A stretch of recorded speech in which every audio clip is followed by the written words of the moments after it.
मेरे दादा बनिए आज मन देवी मिली हो।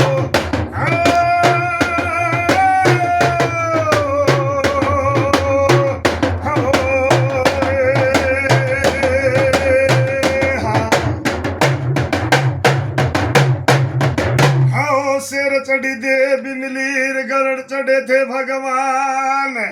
ये बाल चढ़े ओ मेरे दादा बनिए आज मन शिव जी मिले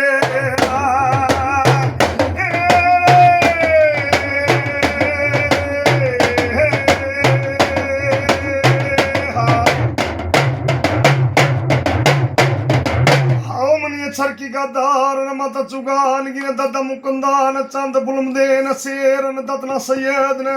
भगता के वचनों ने जुड़गी मेरी बंदगी न रहे ओ दादा आज मेरे अड़े समारोह आज का मैं